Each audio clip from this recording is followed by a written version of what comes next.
കോന്നിയിലും ഭൂരിപക്ഷം കുറവാണ്. പയ്യന്നൂരിൽ കുഞ്ഞികൃഷ്ണൻ വിജയിച്ചു കുഞ്ഞികൃഷ്ണൻ വിജയിച്ചു എന്നുള്ള പ്രധാനപ്പെട്ട ഒരു വാർത്തയാണ്. പയ്യന്നൂരിൽ കുഞ്ഞികൃഷ്ണൻ വിജയിച്ചു. അതായത് പാർട്ടിയിൽ നിന്നും പാർട്ടി നടപ്പാക്കുന്ന രീതികളിൽ നിന്നും ഒരു സ്വയഭിപ്രായം പറഞ്ഞ് പുറത്തു വന്ന് പുസ്തകം എഴുതി ജനങ്ങളോട് കാര്യങ്ങളെല്ലാം തുറന്നു പറഞ്ഞ വി കുഞ്ഞികൃഷ്ണൻ പയ്യന്നൂരിൽ വിജയിച്ചിരിക്കുകയാണ്. LDF കോട്ടകളിൽ നിന്നുള്ള വോട്ടുകൾ തന്നെ കുഞ്ഞികൃഷ്ണനെ തുണച്ചിരിക്കുകയാണ്.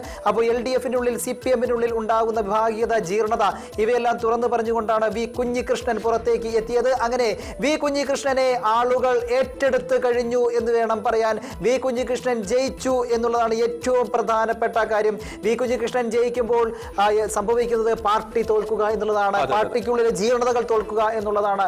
പാർട്ടിയെ ഹൈജാക്ക് ചെയ്തിരിക്കുന്ന ആളുകൾ തോൽക്കുക എന്നുള്ളത് തന്നെയായിരിക്കും. അപ്പോൾ വി കുഞ്ഞികൃഷ്ണൻ പയ്യന്നൂർ വിജയിച്ചു എന്ന സുപ്രധാനമായ ഒരു അപ്ഡേറ്റ് ആണ് നൽകാനുള്ളത്. അത് നമ്മൾ അതിന്റെ ആ വിജയത്തിന്റെ ഒരു പ്രാധാന്യം നമ്മൾ പറയുമ്പോൾ 1967 മുതൽ 2021 വരെ CPM അല്ലാതെ മറ്റൊരു സ്ഥാനാർത്ഥി പയ്യന്നൂരിൽ ജയിച്ചിട്ടില്ല എന്ന് പറയുമ്പോഴാണ് വി കുഞ്ഞികൃഷ്ണന്റെ ആ ജയത്തിന്റെ ആ ഒരു തിളക്കം എത്രത്തോളം ഉണ്ട്, ആ ഒരു അട്ടിമറി എത്രത്തോളം വലുതാണ്, CPM-ന്റെ വീഴ്ച എത്രത്തോളം ആഴത്തിലുള്ളതാണ് എന്ന് നമ്മൾ മനസ്സിലാക്കേണ്ടത്.